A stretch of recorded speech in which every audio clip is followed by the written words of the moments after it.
Greetings, ladies and gents, and welcome to this latest narration of the web series The Human from a Dungeon. If you're new to the series, there is a playlist listed down below in the description, and as always, I hope that you enjoy. Chapter 94, Nick Smith, Adventurer Level 11, Human American. The chair I sat in and watched as the other students took their seats was very comfortable. Such a seat was much appreciated, given how few and far between such comforts tend to be. Even with my constant stay at the Marfax Inn, I knew better than to take the small comforts for granted. The schedule I'd been given had Yook as my first teacher. Then Elmira, Mr. Dessou, Mr. Tayanara, and finally Lloyd Vesselmiro. I wanted to ask Yook about Vesselmiro, but he had arrived after I fell asleep and had left before my wake-up call. Then we'd arrived to class. He'd hurried me to my seat, which prompted me to give up and just wait to meet him. Our class was comprised of a total of 4 students. An elf, 2 orcs, and me. The elf was a bit of an older side, but the orcs appeared to be around the same age as Yenny and Namora. I hadn't exactly been asking people about their ages, but it would be safe to assume that they were all about the same age as me. "Welcome to my class, my prospective pupils," Yook said with a grin. "As I am sure that you're aware, my name is Mr. Alter. In this class, we'll be covering the foundations of magic, specifically concepts and practices that are shared by a majority of spells, regardless of caster. Who can give me an example?" The elf raised her hand, and Yook nodded for her to continue. She explained that the conceptualization was an example of a practice shared by all forms of magic. Yook agreed and launched into a lecture. The orcs were paying close attention to him, but gave me more than a few curious glances. The lecture continued into the methods of conceptualization. Yook didn't say anything I didn't already know, so I let the other students answer the questions and sat quietly. My brother noticed my detachment and decided to pick on me. "Conceptualization becomes more or less important depending on what you are conceptualizing," he said, then looked directly at me. "Nick, which would be more powerful to cast Fireball? Conceptualizing the flame itself or the fuel source for the flame?" I thought about it for a moment, then realized that I didn't actually know for sure. One would imagine that imagining the flames would be better for a spell like Fireball. With a small sigh, I decided to wing it. "Well, flames, when a fuel source begins shedding ions and electrons at a rapid rate, then having them recombine into molecules in a process that produces light and heat," I explained, recalling a random video that I'd seen. "This process is caused by a fuel source reaching a high enough temperature for it to ignite. If I understand conceptualization properly, then imagining the process behind a flame would be more effective than imagining the process behind a fuel source reaching its ignition point." The class stared silent at me with clueless expressions on their faces. I quickly realized that I'd gone overboard with my explanation and nearly winced. Yook, however, recovered rather quickly and cleared his throat. "Well, that explains a lot," he chuckled. "You are correct, though. Imagining the flame is always more potent than imagining the source of the flames, just as imagining water taking form is more potent than imagining rain. So, if you want to cast a potent fireball, focus on the flames, not the campfire." The rest of the class was spent speaking about the various tactics the mages used to conceptualize their spells. Some mages memorize phrases that help them remember how a spell works. Others keep objects in their person to do the same thing. Most just use the spells enough that they memorize the conceptualizations. Yook didn't call on me for the rest of the class, which I was extremely grateful for. A bell began ringing loud enough to echo throughout the school. Yook dismissed us, and we traveled to our next class. The other students were grouped together, walking a few feet ahead of me. It would have been insulting had I not been fully prepared for that kind of reaction. After all, I'm a stranger with a strange face in a strange land. Elmira the Eternal greeted us as we entered the class and took our seats. She took an extra moment to say that she was glad to see me again, and happy that we had survived our last adventure.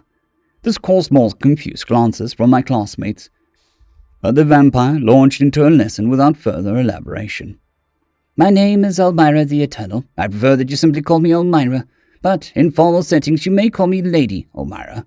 In this class we'll be learning about cliffs and barriers," she explained. "Who can tell me what cliffs are most commonly used for?"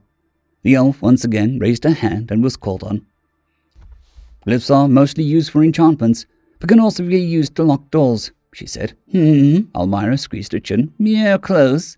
Glyphs can be used to make enchantments and to lock doors, yes, but there's a far more common use for them. One that you'll no doubt run into as an adventure. Any other guesses? Traps? I asked. Correct. Good work, Nick. But please raise your hand in the future, she said with a disarming smile. Yes, Lady O'Mira.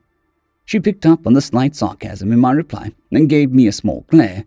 I smiled politely at her, and she continued her lecture on traps. The main points of her lecture were that almost all dungeons have traps, and nearly all of these traps are glyphs. Various governments also keep their confidential records behind trapped doors, which also use glyphs. Even consumer industries like banks and storage services use glyphs to set traps for unwary robbers.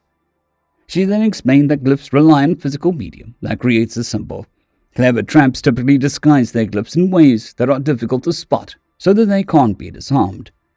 I wondered what would happen if someone used invisible ink, but decided to keep my mouth shut.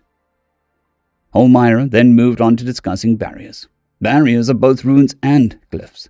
The glyphs that initially create the barrier are intricate and difficult to make, which means that the stones that they're carved on are rather expensive. When the stone is activated, a magical barrier covered in runes is created. These runes strengthen the barrier against specific types of ingress. From what I can tell, runes are essentially glyphs made out of magical energy. Both use arcane symbology, but the effects of runes are much more potent than glyphs. But to be effective, runes have to be composed of magical energy, whereas glyphs merely need to be infused with magic. It was a very informative class, but before I knew it, the bell rang, and it was time to go to the next one. We walked in the same formation, but this time my classmates were comfortable enough for some chatter about what we had just learned. Inside the next class was a gnome with a very short desk in front of him. We took our seats, and the gnome cleared his throat. Welcome, my name is Mr. Desu, and I will be teaching you about enchantments, the gnome said. It is a complicated subject, and many intricacies and expenses, so most of this class will be lectures rather than practical learning. Mr. Desu did a lot more lecturing than asking questions. He explained that enchantments could be done multiple ways. The first and most common way was with glyphs. However, only a select few glyphs would work with enchanting, and if those glyphs were damaged, the enchantment would no longer function. Another far more difficult and durable method for enchanting involved invocation. He explained that invocation is a poorly understood school of magic, but invokers explain it as calling upon mystic forces for aid in imbuing an object with certain properties. This particular type of enchantment is very potent, but can only be performed with particularly durable materials. The end results can last the entire career of a normal adventurer, but normal adventurers wouldn't be able to afford it. Blessings are the final method of enchantment that Mr. Desu covered, an extremely rare and potent type of enchantment. A blessing is when a being from another, more powerful plane of existence imbues an object with special capabilities. It is similar in many ways to an invocation enchanting, but doesn't require an invoker. My thoughts turned to my cuirass and helmet. The cuirass was probably enchanted with invocations, but the helmet was probably a blessing.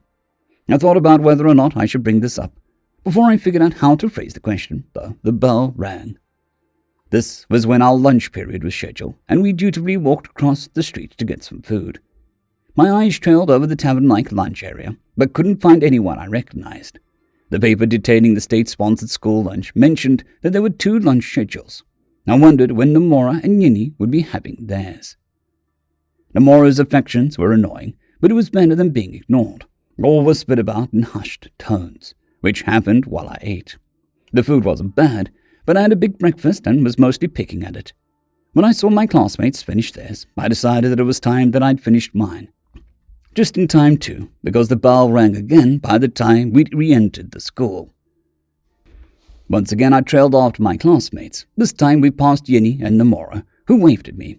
I waved back, happy to get acknowledged by someone other than teachers.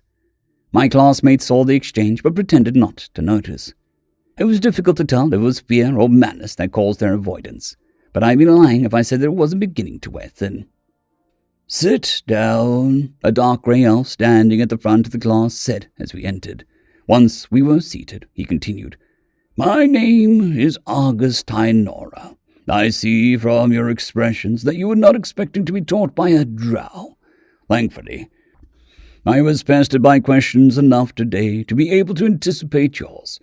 No, I am not a subject of the Night Kingdom. No, I was not born in the Night Kingdom. Yes, I have fought against the Night Kingdom. No, I hold no love for any drow other than my wife, children, mother, father, and siblings. I am a level 22 adventuring sorcerer. Those are all of the personal questions that I will answer. You will call me Mr. Tyanora, and I will teach you the tactical applications of magic. The drow had begun to explain how useful tactics were in a fight, when it struck me that he looked remarkably similar to the vampire that I, or 10 I guess, killed in the Empire of Calcutti. The same dungeon that we met Larry, the Lich, in fact. I began to wonder what Larry and the kobolds were up to when Mr. Tyanora cleared his throat angrily. "Nick, the human," he said, sternly, "I realize that you are an adventurer and likely know a good portion of this information. If you wouldn't mind, though, could you at least pretend to pay attention?" "Sorry, sir," I replied. "Actually, come to think of it, Mr. Alter claims that you have an immense reserve of magic. Perhaps a practical demonstration of my lecture is in order." The drow grinned maliciously. "I'm sure that you've been sitting in classrooms all day. Come, let's get to the training yard."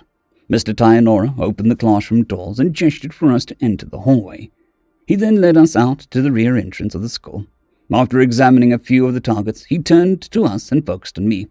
"Nick, I want you to fire one of your spells at this group of targets." He gestured towards a cluster of 5 dummies. "Don't worry about holding back. The point is to destroy as many of them as possible. Show us what you've got, human." His last line felt like a challenge and pricked the hairs in the back of my neck. Fine, if that's the way he wants it. I walked up to the firing line, held up my hand, and concentrated. "Reabstinue to sack." The well-trimmed grass flattened, a massive blast of wind shot from my hand, pushing me back a step. 3 of the targets immediately disappeared, leaving the foremost target on the right and left standing. I turned around and was greeted by looks of awe from my classmates. Mr. Tyanora, however, looked unimpressed. "Quite powerful," he nodded. "Now take down the remainder." I tried and realized that I was out of magic. I took a few deep breaths, but before I could regenerate my magic, Mr. Tyanora tapped on my shoulder. I turned to look at him and was met with another malicious grin. "And you're dead," he said. "You see, Nick, this is an exact lecture that I was giving. The tactical usage of your magic reserve to ensure that you do not deplete it in the middle of a fight, or in this case, at the very beginning of it. Allow me to demonstrate a more effective way to use magic." He turned and walked over to another group of 5 dummies and gestured for us to join him. We did, and he held up his hand. The words came from his mouth so fast that I didn't even hear them, and 5 powerful yet controlled wind spears flew from his hand and destroyed the dummies. "There you have it," Mr. Tyanora dusted his hands off. "All 5 enemies dead, and I still have more in the tank. Tell me, human, what happens if your initial volley misses?" "Well, I also have training in sword fighting and hand-to-hand combat." "How practical. Unfortunately for the rest of us, it is rare for someone gifted with magical potency to also possess an aptitude for physical fighting. Of course, combat is about doing whatever it takes to survive, but it would be better to enter it as much preparation as possible. Wouldn't you agree?" "Yes, sir." "Excellent. Then I demand that you pay close attention to my lessons and learn to control your magical output with a skill that is borderline surgical." He turned to the other 3 students. "It is likely that this human just used the most powerful version of wind spear that you've ever seen. Personally, I've only seen more powerful on a handful of occasions. However, I assure you that his current understanding of magical warfare, were it to come to blows, I would be able to defeat him. The same could be said for all of you if you study well. Let us return to class." I followed after Mr. Tyanora with mixed feelings. On one hand, he had kind of made a fool out of me. On the other, he'd made a really good point and hadn't been overly rude about it. One couldn't really call it tough love. I also got the feeling that he wasn't lying about being able to kick my ass. Couldn't quite put my finger on it, but something about the way he moved told me that my strikes wouldn't reach him. Guess that makes sense, considering that he's an over 20 like Thundra. The rest of the class was spent explaining exactly what had happened on the training field from an educative standpoint. I had spent all of my magic in one powerful attack, and Mr. Tyanora had 5 smaller spells in rapid succession. He also pointed out that the rapidity with which one can use a spell oftentimes decides the victor of a fight. I paid close attention to the rest of the lecture until the bell finally rang. Letting my frustrations get the better of me, I decided to be the first out the door and lead the pack this time. Instead of hanging back, though, they quickly caught up to me. "Hi, I'm Earl," one of the orcs said. "I'm No," the other orc grinned. "That was a really cool spell." "I'm Dolores," the elf said hurriedly. "Do you know any other spells?" Yeah, I replied, a little shocked. I know Fireball, Ice Javelin, Light, Earthen Dagger, Heal, and Minor Heal." "What's Ice Javelin?" No asked. "Exactly what it sounds like. Shoots a javelin made out of ice at your target." "What's the difference between heal and minor heal?" Wallace asked. "Minor Heal heals other people. Heal only heals me." "Where did you learn all those spells?" Earl asked. Mr. Alter taught me some of them. I learned the rest through trial and error." "Oh, how do you know Mr. Alter?" "He's my brother by adoption. Our brother Nash found me in a dungeon in Nulufa." There were many other questions, and I did my best to answer them all as we continued to our next class. It felt good, like I'd passed a hurdle and accomplished something. Our conversation was interrupted when we reached our last class of the day, though. A tall, domineering elf stood outside the class. "Hello, students," she said. "Due to an incident that occurred this morning, we are reminding all of our students that Lord Vasselmyra is here at the invitation of High Chief Ulumark and has been vouched for by a member of the illustrious Elder clan. Violence against our teachers will not be tolerated. Please enjoy the class." Confused, we nodded as she stepped aside. An incident occurred this morning. Violence against the teachers. One of the teachers is a drow, but this is one that comes with a warning.